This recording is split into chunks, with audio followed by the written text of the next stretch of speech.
Good morning, my dear students. It's a very good thing that we live in a time when medicine has made such a progress. Though we have been suffering from a kind of pandemic, but still we can understand that the role of these modern medicines in our everyday life. So, today I have taken a topic of discussion uh, for your understanding, and that is basically anticoagulants. But before that, you must have some idea about the coagulants, the styptics, which is also known as local hemostats, and the process by which the hemostasis happens.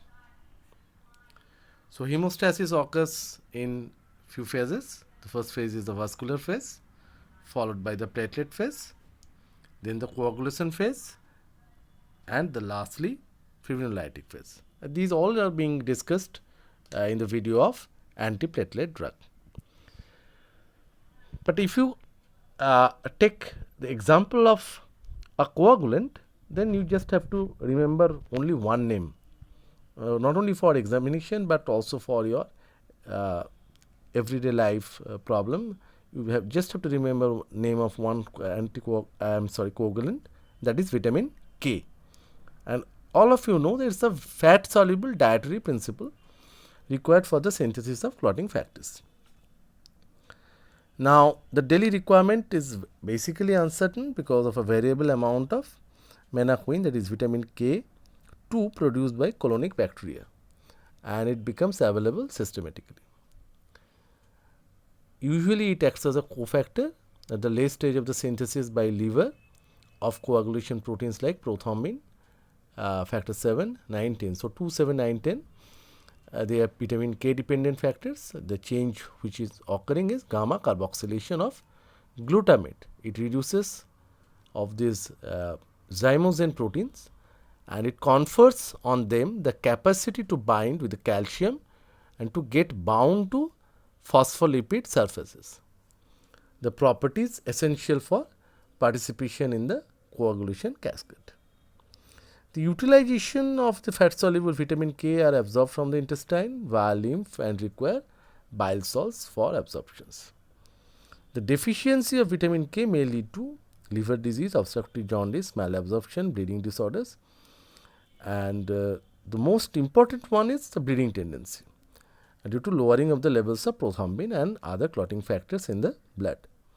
So, hematuria is usually first to occur, or first thing which we observe.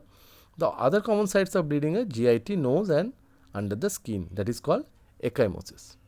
What are the clinical uses of vitamin K? In dietary deficiency, you can give it to the adult. Prolonged antimicrobial therapy, you can treat it with them. The obstructive jaundice or malabsorption syndrome, in case of liver disease like cirrhosis, viral hepatitis, in newborns where the body weight is less than usually 2.5 kg. So, especially low birth weight baby, vitamin K 1 milligram IM soon after birth has been recommended routinely. The menadone should not be used for this purpose. And overdose of anticoagulants. So, vitamin K is basically a specific antidote for the poisoning like warfarin, which is an anticoagulant, which we will discuss later. So, that vitamin K is called vitamin K1 or phytonadione, and the preparation of it is basically acts very rapidly. Vitamin K3 and its water soluble salts are relatively ineffective. So, phytonadione or K1, which is the rapid acting one, should be used in case of anticoagulant dependent related toxicity. That means warfarin, which is a oral anticoagulant and causing problem to the liver the coagulant factors 2, 7, 9, 10, which are related to liver. In that case, you can give vitamin K as a specific antidote or treatment. The dose depends on the severity of hypoprothrombonemia, and for this you have to measure the international nationalized ratio, which is abbreviated as INR, and the bleeding tendency. In case of severe deficiency, usually the 10 milligram intramuscular dose is advocated.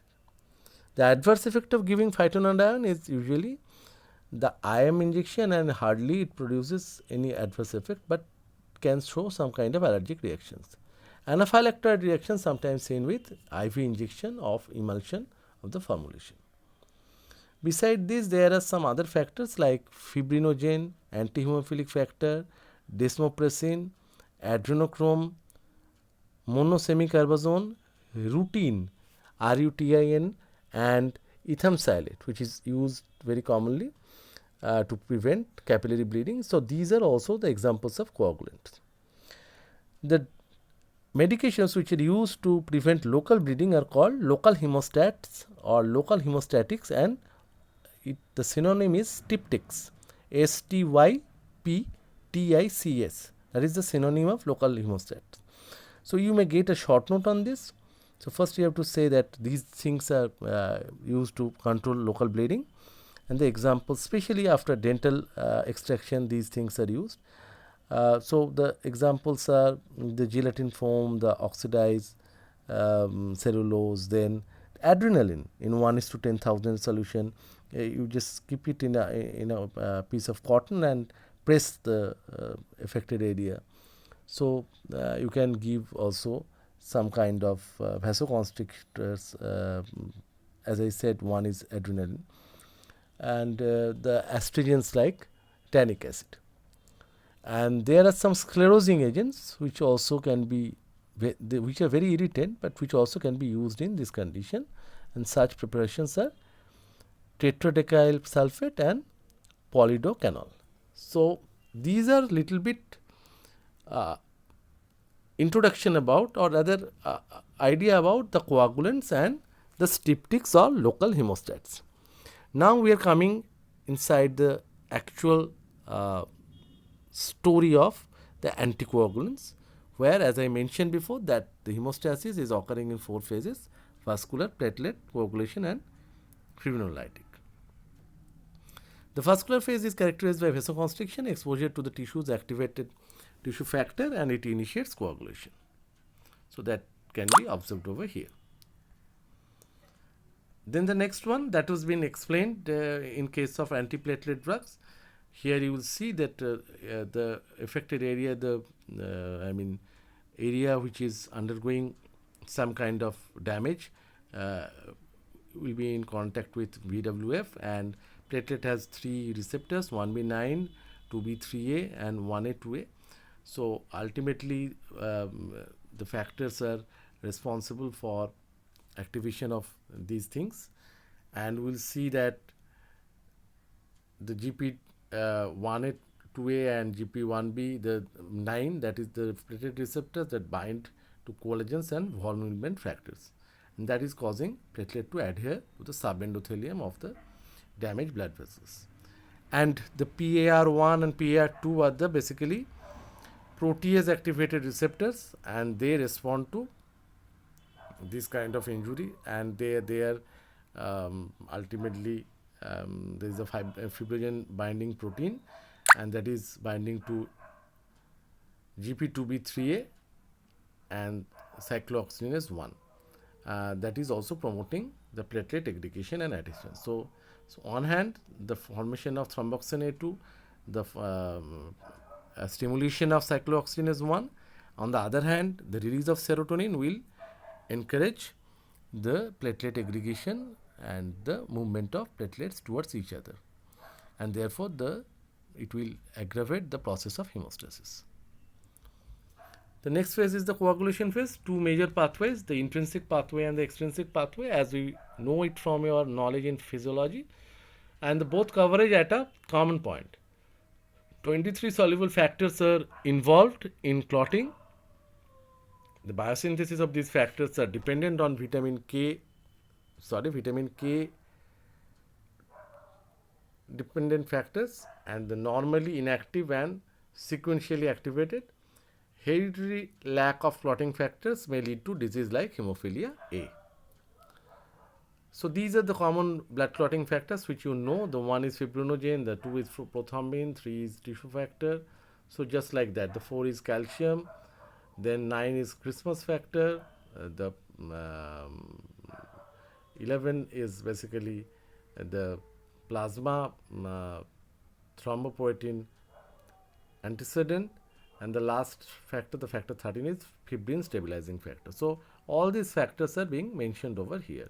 You just go through this so that you can recollect your memory, and you will be able to memorize all the factors which are responsible for coagulation. How the coagulation phase starts, it's shown that the interaction among the proteins of the extrinsic factors, there's a tissue factor and the factor 7, the intrinsic factors, the factors 9 and factor 8, and the common factors, the factors 10, 5 and 2. These are the coagulation pathways that are important in vivo, that means inside your body.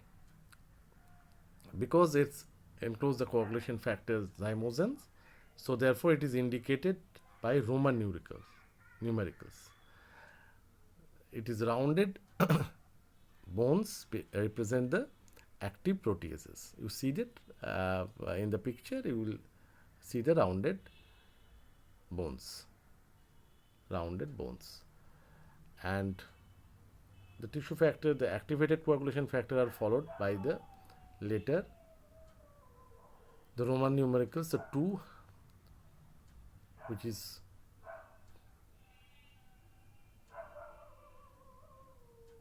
2A, and fibronorphin. So these are the factors which are responsible for this coagulation phase. So in the right hand side, we are seeing there is a intrinsic pathway. The factors, do you know these procedures? I mean, the factor 12 is converted to 2A, and from there it is acting on the 11 to 11A, and then 9 to 9A. Then ultimately it's coming to the common factor, the prothrombin to thrombin, where the extrinsic factor is acting on a different manner. For tissue factor, it's the thromboplastin. Then the 7A is coming from 7, which is activated. The factor 10 again is a common factor. So 2, 10 are the common factors. Then it will ultimately acting on fibrinogen, that will form a fibrin monomer, and that will ultimately lead to or help in the process of coagulation. So this is the way, and from here you will see that the factor 12 is also playing a big role in this. And then comes the fibrinolytic phase. And in the fibrinolytic phase, the fibrinolysis, the endothelial cells, they secrete tissue plasminogen activator, that is TPA, at the sites of injury, and this tissue plasminogen activator binds to fibrin, and then the contents of plasminogen to the plasma, and which ultimately digests the fibrin. So plasminogen activator inhibitors like 1 or 2, PA1, PI1 and PI2, these will ultimately inactivate plasminogen activator alpha 2 antiplasmin, and it inactivates the plasmins.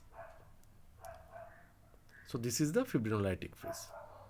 So gradually we have discussed all 4 phases which are happening in our body, though our main topic of discussion is anti-platelet drugs. So there are different types of antithrombotic drugs. What are antithrombotic drugs? One is antiplatelet drug, which I have already been discussed in a video. The second one is the anticoagulants, which is basically today's discussion, and the last one is fibrinolytic agents. This will be discussed in relation to myocardial infarction and unstable angina. So we are now concentrating on the anticoagulants.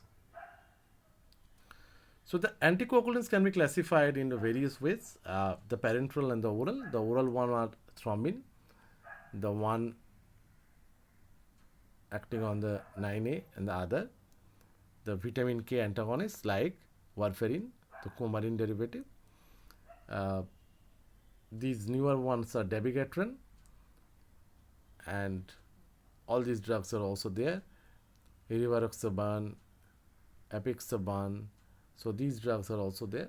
Whereas the parenteral ones, these are very common: heparin, low molecular weight heparin, and fondaparinux. Besides this, there are something like hirudin, bivaluridine, but these are only having theoretical importance.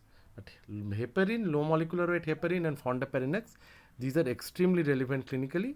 So as dabigatran, which is a newer anticoagulant agent, and the older agents like acetylcholinesterase and warfarin.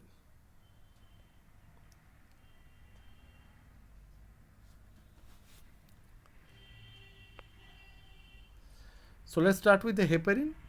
Heparin is basically a sulfated polysaccharide which is isolated from the mammalian tissues, rich in mast cells. Most commercial heparin is derived from the porcine intestinal mucosa. It's a polymer of D-glucuronic acid and N-acetyl D-glucosamine residues. This therapy can be monitored using activated partial thermoplastin time and anti-factor 10A level. The most common adverse drug reaction of heparin is bleeding. Other complications are thrombocytopenia. It's a chronic complication. It's a type C adverse drug reaction. Other than this, there is another one which is more common adverse drug reaction or type C reaction, that is osteoporosis and the elevated level of transaminase. Heparin has its antidote. If somebody is having heparin poisoning, usually it is given 4 times daily. The antidote which is given to treat a case of heparin poisoning is protamine sulfate, which is obtained from the sperm of salmon fish. Now, this is the way heparin acts. You just see the unfractioned heparin, and this is basically the pentasaccharide coagulase. This is the antithrombin. Now look at this, how the polysaccharide is binding with the antithrombin. Here is factor 10A. These things will ultimately bind to factor 10, and the result is this. In case of low molecular weight heparin, you will see the pentasaccharide sequence is there. It is binding with antithrombin. There is a little bit of difference in the structure. It is also acting on the factor 10A, and this is blocking the action of this. In case of heparin, it is also having action on factor 2. So that is another fundamental difference. But in case of low molecular weight heparin, we need not have to measure its level via partial thromboplastin time. It's safer. Its bioavailability is more, longer half-life, can be given subcutaneously. So it is preferred over heparin.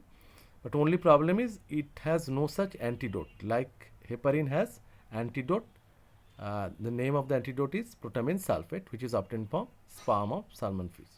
But we will always prefer, if the patient can afford, this low molecular weight heparin, and that is being given even in patients today who are suffering from COVID and having high D-dimer level, or even prophylactically it is given to prevent a chance of embolism or stroke or myocardial infarction following the infection of COVID. So this is the endothelial cell, and the M stands for the macrophage. This point is basically heparin. This is the way the heparin is binding with 83, and the other plasma proteins are being depicted like this. Now the comparison between the low molecular weight heparin and heparin again being repeated, because this is a question which may be given in your examination. Average molecular weight heparin is around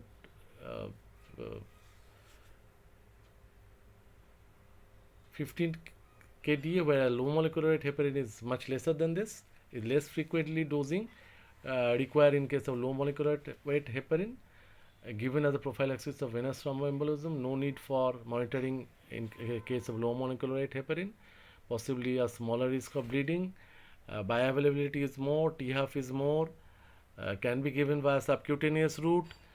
Osteoporosis is probably not happened in low molecular weight heparin. Smaller risk of heparin induced thrombocytopenia, which is a very characteristic feature of heparin toxicity, that is called HIT, a potential side effect of Heparin. The anticoagulant effect of heparin are typically reversible with protamine sulfate. As I said, it's a specific antidote for heparin. But this effect is, in case of low molecular weight heparin, is not significant and is not shown. Therefore, low molecular weight heparin toxicity, if happened, there is no specific drug to treat that case.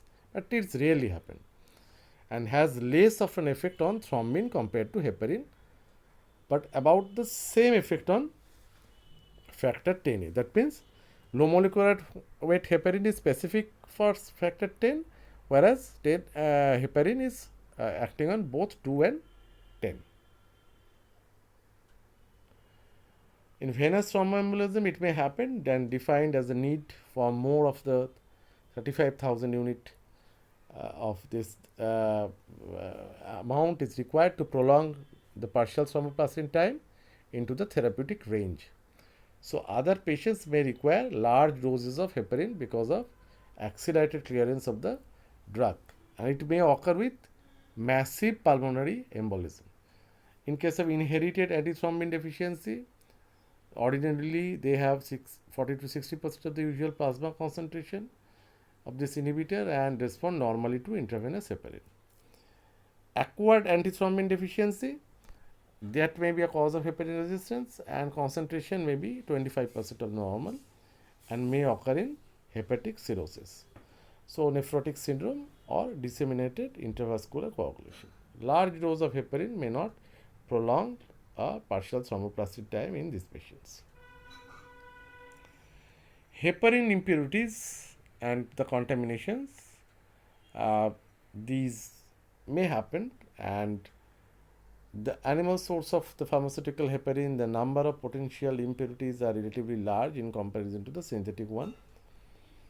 So, there are some reports from US FDA which you may not have to remember, and in March 2008 major recalls of heparin were announced by US FDA due to contamination of the raw heparin stock imported from China. According to Food Drug Association of USA, the adulterated heparin killed B1 people in the United States. So, that is one aspect which is probably not written in your book. When we discuss low molecular weight heparin, as I said, it is specific for factor 10, and the mechanism was being explained with the pictorial presentation in the previous slides. It's obviously the molecular weight is low, high bioavailability, almost 90%. Majority of the patient does not require monitoring. Indications are obviously include renal insufficiency, obesity, high risk settings such as patients with mechanical heart valves, and given low molecular weight heparin for this, the prevention of valve thrombosis as well as venous thromboembolism. For that also you can give this. The major complication is bleeding, but it is much lesser than heparin. Next comes the fondaparinux, which is more like a low molecular weight heparin. It acts indirectly on factor 10A by binding to antithrombin, and it inducing a conformational change to the antithrombin that increase the ability of antithrombin to inactivate factor 10A. US FDA licensed it for thrombocytopenia in general and medical or surgical patients, and in high risk orthopedic patients, and as an alternative to heparin to low molecular weight heparin for initial treatment of patients with established venous thromboembolism. So, in many patients, people are nowadays prescribing fondaparinux in place of low molecular weight heparin, but it's not yet licensed in patients with acute coronary syndrome, that means in myocardial infarction. In those cases, we are preferring either low molecular weight heparin or heparin, but still there are some places where people are giving fondaparinux in India. Exhibits complete bioavailability after subcutaneous injections, therefore bioavailability is high, that means the T-half is high, multiple injections are not required, and does not cause HIT, that is heparin induced thrombocytopenia, which is a very important and significant side effect of heparin. It does not bind to F4. In contrast to low molecular weight heparin, there is no cross reactivity of it with HIT antibodies.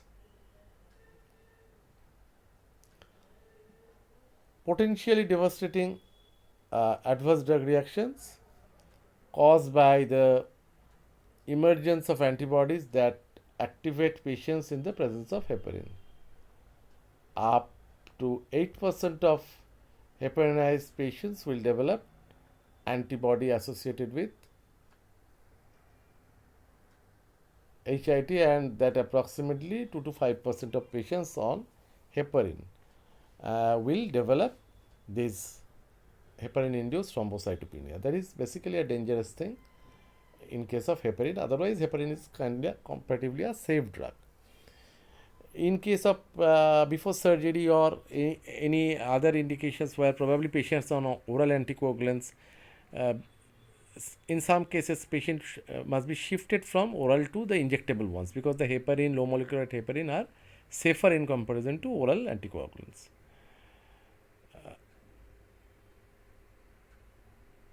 These heparin induced thrombocytopenia can be of different types. It may be type 1, which is non-immunologic. It mediated by a direct interaction between heparin and circulating platelets, causing platelet clumping or sequestration. It usually occurs within the first 48 to 72 hours after initiation of heparin treatment, and it is basically characterized by a mild and transient thrombocytopenia. So rarely it comes below 1 lakh per millimeter cube, often returning to normal within 3 to 4 days once the heparin is withdrawn. So you have to withdraw the drug. No laboratory tests are required to diagnose HIT type 1, and it is not associated with an increased risk of thrombosis.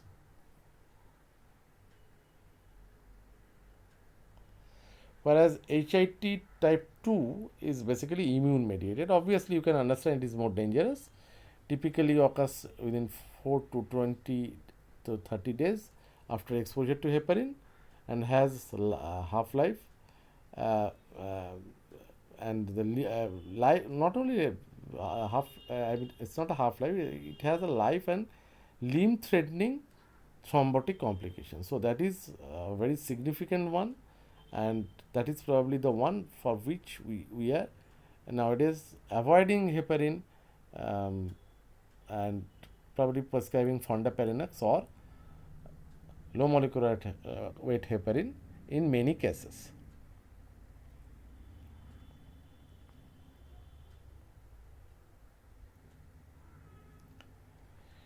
It has recently been proposed that the term HIT type 1 may be changed to non-immune heparin associated thrombocytopenia, and type 2 is changed to HIT to avoid confusion between the two syndromes. So that thing is clear. HIT type 2 is basically immune mediated reaction. So that is basically the classical HIT at the moment. So this is the way these things happen. This is heparin, and it's binding with PPF4 heparin complexes. Then it lead to the IgG formation of IgG antibody. It's lead to this IgG immune complex. Then it is binding with the platelets, and then the platelet aggregation, and ultimately it leads to the immune injury, and is followed by thrombocytopenia. So heparin-like molecules may lead to similar kind of problems.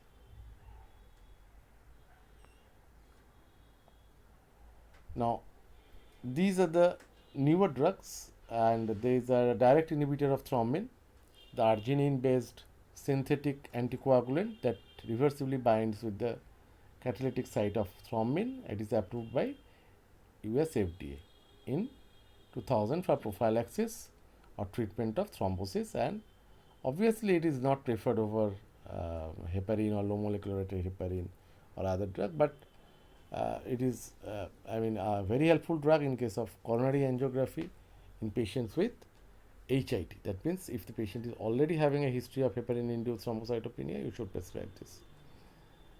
And it was approved by MHRA in UK for anticoagulation patients with this HIT. Because of its hepatic metabolism, it may be used in patients with renal dysfunction. And there is no evidence of such antibody generation with argatroban. So that is the advantage of this drug.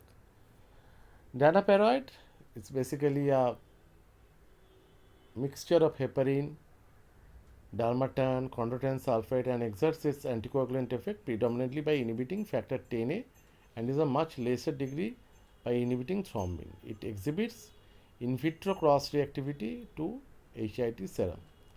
Long half-life, it requires 100% bioavailability approved by US FDA. All these things are coming in the, getting preference because heparin shows that particular phenomenon, heparin-induced thrombocytopenia. That is a big problem of heparin. And as I said, antidote of heparin is protamine sulfate, and you have to stop the drug. The oral anticoagulants are the coumarins, acetocomalol warfarin, the structure related to vitamin K, inhibitors of the production of 2,7,9,10, delayed onset 8 to 22 hours. So, in acute cases, it is not given. Overdose can be reversed by vitamin K infusion, already been discussed, usually phytonadione, vitamin K1 injection. It can cross placenta, so it should not be used during late pregnancy, used to prevent the progression of or the recurrence of acute deep vein thrombosis or pulmonary embolism. It's preventing venous thromboembolism in patients undergoing orthopedic or gynecological surgery. To prevent recurrent coronary ischemia in patients with myocardial infarction and systemic embolization in patients with prosthetic heart valves or chronic atrial fibrillation. Sometimes it is associated with, it's given with antiplatelet drugs, and that is the reason why in drug interaction you have seen one drug interaction of aspirin, low dose aspirin with warfarin. So this is the mechanism of action of warfarin. This is the cycle, non-functional prozymogens. These are being converted to the functional zymogens by gamma glutamyl carboxylase, and from there it is ultimately converted to oxidized vitamin K. This is a vitamin K cycle, and then via vitamin K reductase it is ultimately going back to the reduced vitamin K, and the cycle is usually being repeated. Now warfarin is basically blocking this step, and it is blocking the vitamin K reductase. That means the conversion of oxidized vitamin K to reduced vitamin K is stopped, and by stopping this it is basically inhibiting the function or the action of liver induced clotting factors like the 2, 7, 9 and 10, and obviously this is metabolized by the microsomal enzyme CYP2C9. So we must be very, very careful regarding drug interaction of warfarin with other drugs which are metabolized by the same enzyme, because warfarin induced bleeding is pretty dangerous and it can go through via different orifices. In case of warfarin toxicity, you stop warfarin, you can give vitamin K injection, that is phytonadione, and you also have to give fresh frozen plasma, or if nothing is available you can give blood. Obviously the fresh blood is preferred. The monitoring of warfarin therapy is usually done with initially with prothrombin time, but later on the standard one is compared with the patient's one, and that is called INR, International Nationalized Ratio. Now usually we are trying to keep it in between 1.1 to 2, in between that. If it is more than 2 or 2.5, then we are suspecting the chance of bleeding. So accordingly we are regulating the dose of warfarin. So that is the one problem of warfarin or acetocomalol, where you have to monitor this drug, these lab parameters to get the beneficial effect of warfarin and avoiding its harmful effect, that is called bleeding. And the ratio is then multiplied, this INR is then multiplied by International Sensitivity Index. So INR in bracket at the above you will see ISI, that is the International Sensitivity Index. It's an index of the sensitivity of the thromboplastin and It's used for prothrombin time determination to reductions in the levels of the vitamin K dependent clotting factors. For most indications, warfarin is administered in doses that produce a target INR of 2 to 3. As I said, but if it is more than 2.5 or 3, then it is going to be harmful for the patient. An exception in patients with mechanical heart valves, where probably the target INR is a little bit more and you can stretch it up to 3.5. But above that, you have to reduce that level of warfarin to the patient, otherwise there is always a chance of bleeding. Absorption will happen orally and is usually rapid, but still it will take some time. Its complete distribution is around moderate. It is restricted to plasma. It's a highly plasma protein bound drug. Almost 90%, 9% is plasma protein bound. It is excreted in urine and hepatic primarily. CYP2C9, that is the metabolic pathway which is responsible for its metabolism, and it is affecting the liver factors, that is 2, 7, 9 and 10, and its half life is around 20 to 60 hours. So you have to change warfarin to heparin usually 2 to 3 days before eating elective surgery. Onset of action will take around 5 to 7 days and may require bridging. Its antidote, as I mentioned, is fresh frozen plasma and most specifically phytonadione injection. That is nothing but injection of vitamin K, which is water soluble. It's a fat soluble vitamin, but the phytonadione is basically a water soluble preparation. Interaction with food is pretty common with vitamin K, and it will also lead to hemolytic anemia. This vitamin K may lead to hemolytic anemia. There are different medications which may lead to these kind of interactions with warfarin. Amiodarone, antiplatelet drug, which is amiodarone is an antiarrhythmic drug. The fluoroquinolones, these are basically ciprofloxacin, antibiotic. Then the glycophalvin, antifungal drug, isoniazid, which is an antitubercular drug. The herbal products like ginger, the St. John's wort, all these things may lead to the interactions with warfarin. So guidelines are being prescribed on oral administration with warfarin, and these guidelines usually said that the first episodes of VT and patients with atrial fibrillation who require warfarin for the prevention of cardioembolic stroke should be treated with an INR target of 2.5.